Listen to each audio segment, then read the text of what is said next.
بسم اللہ الرحمن الرحیم۔ عزیز طلبہ، السلام علیکم۔ اردو سال اول کے آج کے لیکچر کے ساتھ میں ہوں علی عرفان۔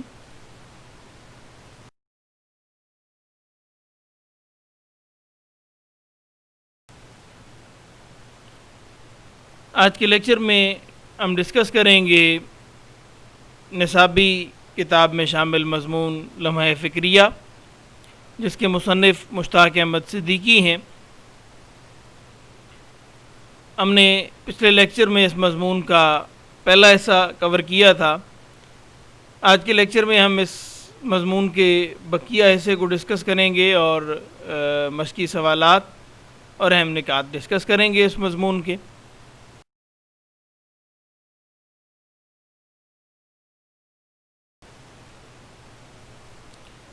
پچھلے لیکچر میں ہم نے بات کی تھی آبادی کے دباؤ کی وجہ سے پیدا ہونے والے مسائل کے متعلق۔ آبادی کے ماحولیات پر جو اثرات ہیں اس کے حوالے سے ہم نے بات کی تھی کہ آبادی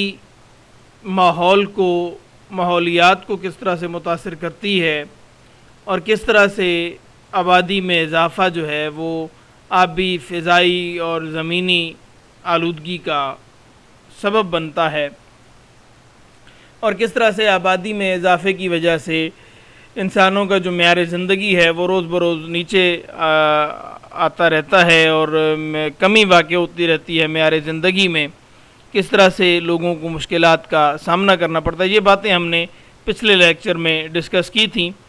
آج ہم اپنے لیکچر کا آغاز یا اس چیپٹر کی ریڈنگ کا آغاز پیج نمبر 38 کے جو آخری پیراگراف ہے وہاں سے کریں گے۔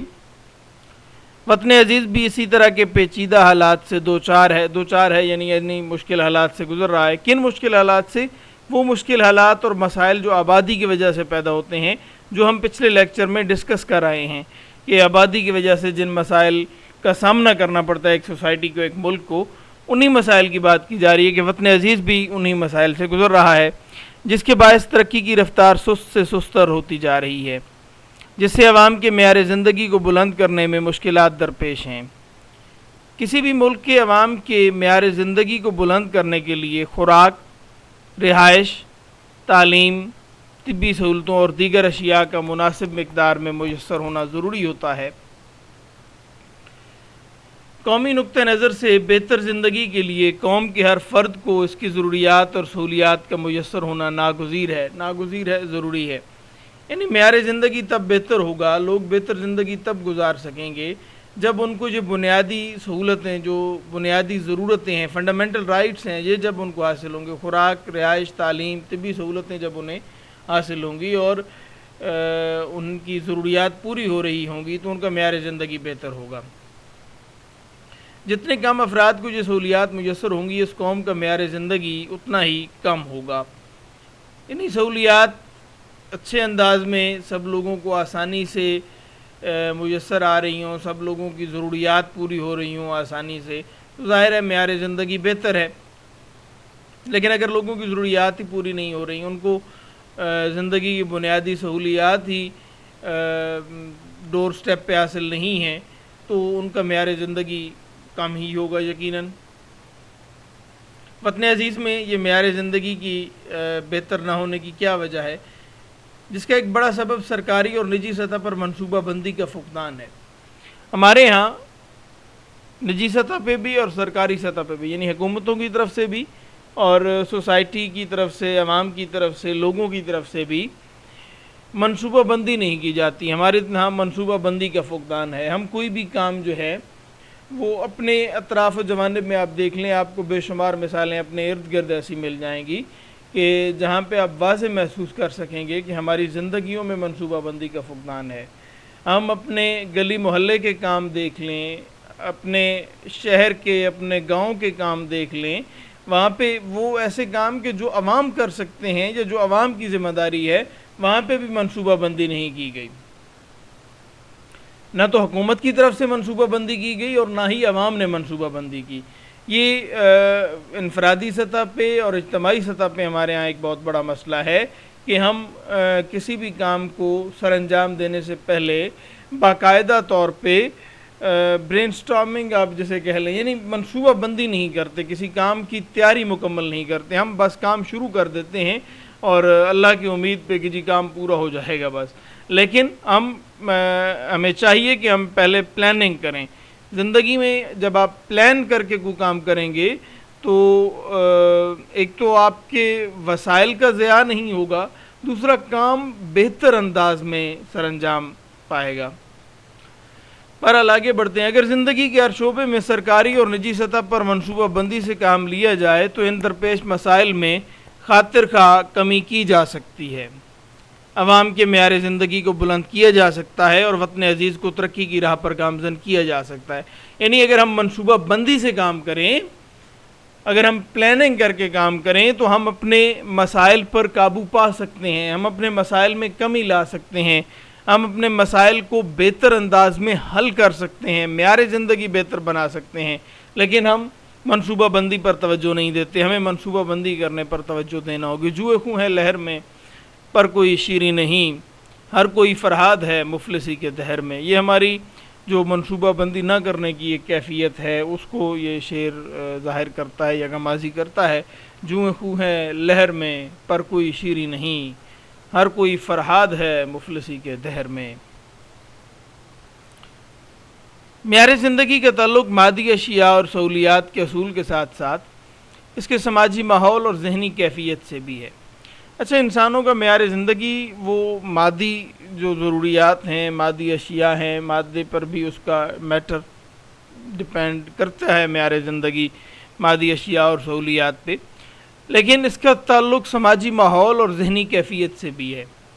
یعنی آپ کا معاشرہ کیسا ہے، آپ کا ماحول کیسا ہے، آپ کے معاشرے اور ماحول میں رہنے والے لوگوں کے رویے کیسے ہیں، رجحانات کیسے ہیں، ان کے افکار کیا ہیں، ان کا زندگی کی طرف جو ویژن ہے وہ کیسا ہے، وہ ایک دوسرے کے ساتھ تعلقات کیسے برقرار رکھے ہوئے ہیں، ان کے درمیان ریلیشنز کیسے ہیں، معاشرے کے جو ارکان ہیں، جو افراد ہیں، ان کے آپس میں ریلیشنز کیسے ہیں، اور وہ ایک دوسرے کے بارے میں کیا محسوسات رکھتے ہیں، کیا جذبات رکھتے ہیں. یہ ساری چیزیں بھی آپ کے معیار زندگی پہ اثر انداز ہوتی ہیں. یہی ذہنی کیفیات ہیں.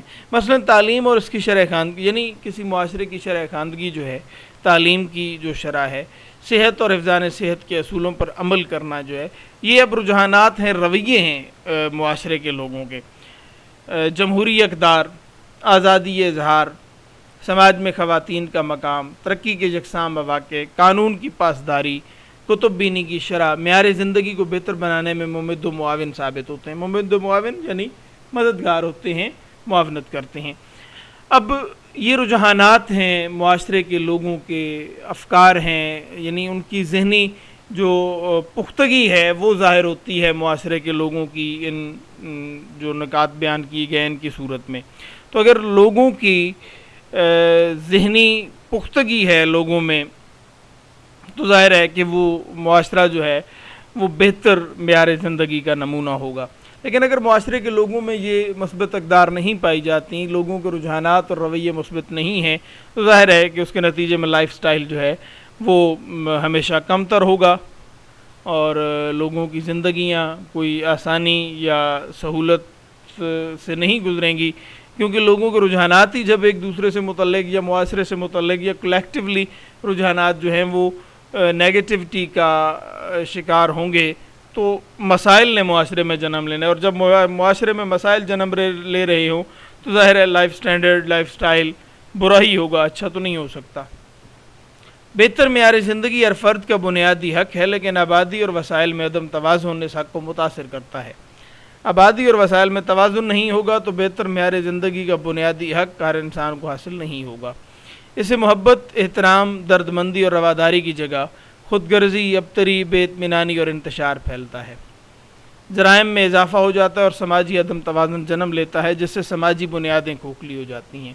اگر سماج آپ کا عدم توازن کا شکار ہو جائے، اگر سماج میں توازن نہیں رہے گا، پھر آپ کے سماج کی بنیادیں جو ہیں وہ کھوکھلی ہو جائیں گی، آپ کے معاشرے کی بنیادیں کھوکھلی ہو جائیں گی، آپ کے رشتے آپس میں جو ایک پرسن ٹو پرسن ریلیشن ہے معاشرے کا، ایک فرد کا دوسرے فرد سے جو ایک رشتہ ہے ایک معاشرے میں رہتے ہوئے، وہ کمزور ہو جائے گا۔ اور جب ایک فرد کا دوسرے فرد سے معاشرے میں رشتہ کمزور ہو جائے یا وہ منفی اثرات کا شکار ہو جائے، نیگیٹیوٹی کا شکار ہو جائے، یعنی جو خامیاں بتائی گئی ہیں، خود غرضی، ابتری، بے اطمینانی، یہ ایسی کیفیات جب پیدا ہوں گی معاشرے میں، تو ظاہر ہے ایک انسان کا دوسرے انسان سے تعلق متاثر ہوگا۔ اور اگر وہ تعلق متاثر ہو جائے اور وہ نیگیٹیوٹی کا شکار ہو جائے، وہ عدم توازن کا شکار ہو جائے، ایک دوسرے پہ یقین اور اطمینان نہ رہے، تو نتیجے میں معیار زندگی جو ہے وہ نیچے آئے گا۔ کیوں؟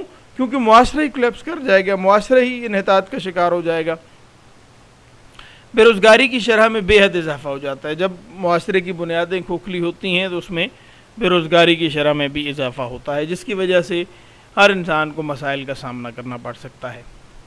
ضرورت اس امر کی ہے کہ انسان خود اعتمادی اور خود اعتدالی سے کام لے، یعنی اپنے مزاج میں بھی اعتدال، توازن قائم کرے اور خود اعتمادی کا مظاہرہ کرے اور توازن پیدا کرنے کی کوشش کرے تاکہ سرمایہ کاری کی راہیں ہموار ہوں۔ معاشرے میں توازن ہوگا، آبادی اور وسائل میں توازن ہوگا تو سرمایہ کاری بڑھے گی، سرمایہ کاری بڑھنے سے معاشرے میں بہتری آئے گی، لوگوں کو روزگار کے وسائل ملیں گے، نتیجتاً لائف سٹائل بہتر ہوگا، عوام کے روزگار اور آمدن میں اضافہ ہو اور غربت و افلاس میں کمی واقع ہو۔ ہمارا سماجی نظام تاریخی، جغرافیائی اور نظریاتی عوامل کے زیر اثر تشکیل پاتا ہے۔ سماجی نظام یعنی معاشرے کے اندر جو نظام رائج ہوتا ہے وہ تاریخ، جغرافی اور نظریات کی بنیاد پہ قائم ہوتا ہے۔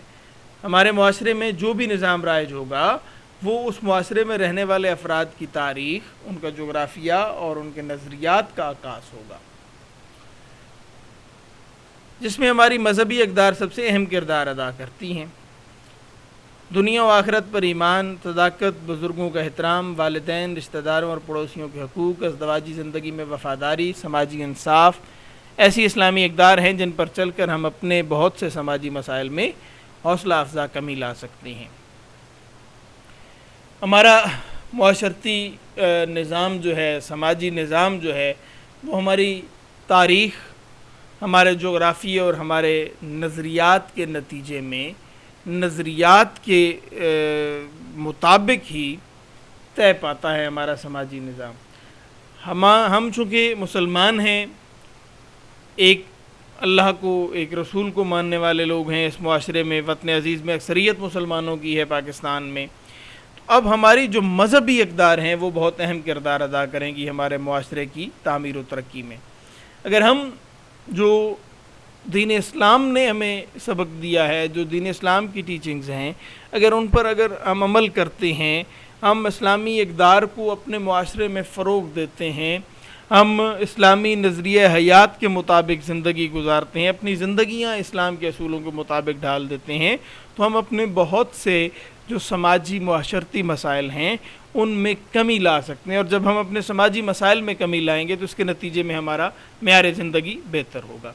تو معیار زندگی کے لیے دو چیزیں، ایک تو مادی سہولیات، مادی وسائل کی دستیابی، اور مادی وسائل کی دستیابی کے لیے آبادی کے دباؤ میں کمی لانا، اور دوسری طرف ہمیں اپنے رجحانات اور اپنے رویوں کو بہتر کرنا اور مثبت اقدار کو فروغ دینا تاکہ ہم اپنے سماجی مسائل میں کمی لا سکیں، اور ان دونوں طریقوں سے ہم اپنے اور اپنے معاشرے کے لوگوں کی جو زندگی ہے اس کو بہتر بنا سکتے ہیں، ان کے معیار زندگی کو ہم بہتر بنا سکتے ہیں، ان کی زندگیوں کو سہولیات سے، آسانیوں سے بھر سکتے ہیں، یا سہولیات اور آسانیاں پیدا کر سکتے ہیں اپنے لیے بھی، دوسروں کے لیے بھی۔ یہاں پہ ہمارا یہ چیپٹر اینڈ ہو جاتا ہے۔ بڑھتے ہیں ہم ہوم ورک کی جانب، جس میں ہم مشقی سوالات ڈسکس کریں گے اور کچھ اضافی سوالات کے بارے میں بھی بات ہوگی۔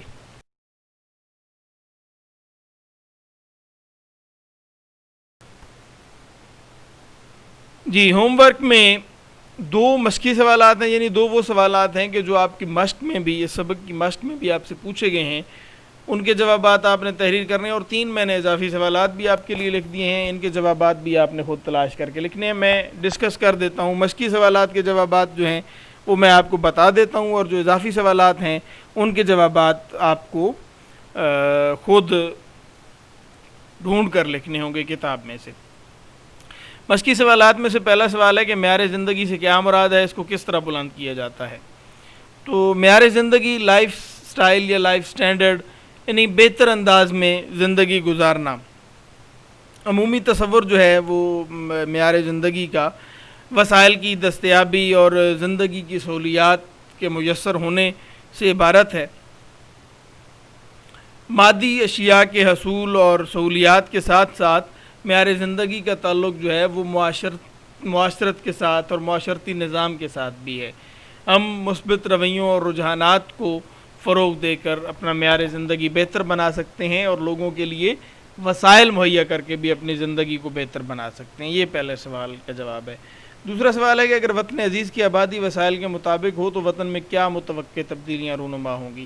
ہمیں اگر ہماری آبادی اور وسائل کے درمیان ایک توازن قائم ہو جائے، یعنی آبادی وسائل کے مطابق ہو، تو ہمیں ملک میں جو مسائل بے روزگاری کے، مہنگائی کے، غربت کے، افلاس کے مسائل کا سامنا ہے تو ان میں یقیناً تبدیلیاں آئیں گی. اس کے ساتھ ساتھ جو ہمیں صحت کے مسائل درپیش ہیں آلودگی کی وجہ سے، آلودگی میں چونکہ آبادی اور وسائل میں توازن ہوگا تو آلودگی میں بھی کمی آئے گی، اور آلودگی میں کمی کی وجہ سے ہماری صحت بھی بہتر ہوگی، جس کی وجہ سے شرح پیداوار پہ بھی مثبت اثرات مرتب ہوں گے. تو بہت بہتری آئے گی اگر آبادی اور وسائل باہم توازن میں آ جائیں. اضافی سوالات 3 میں نے لکھ دیے. ایک چوتھا سوال بھی یہ چیپٹر پڑھتے ہوئے میرے ذہن میں آ رہا تھا، وہ بھی میں بتا دیتا ہوں، مناسب ہے کہ آپ اس کا بھی جواب لکھ کر لیں. ہیں آبادی کے دباؤ کی اقسام بیان کریں. پہلا سوال یہ چیپٹر کے اندر ہی سے آپ ڈھونڈ کے لکھ سکتے ہیں سوال کا جواب. دوسرا جی مذہبی اقدار کے ہمارے سماجی نظام پر کیا مثبت اثرات ہو سکتے ہیں. یہ دوسرا سوال ہے، یہ بھی ہم نے آج کے لیکچر میں ہی اس کا جواب جو باتیں کی ہیں اسی سے ہم کو مل سکتا ہے. تیسرا سوال ہے کہ آبادی میں اضافے کی وجہ سے ہمارے ملک کو کن مسائل کا سامنا ہے.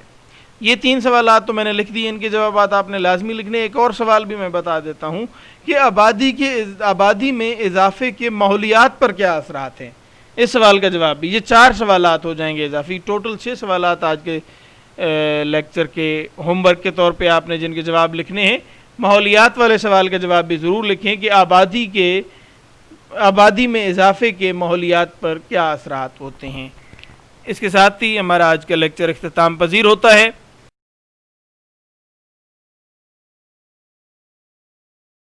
خوش رہیں اور خوش رکھیں. آپ کے لیے ڈھیروں دعائیں اور نیک تمنائیں ہیں. اللہ حافظ.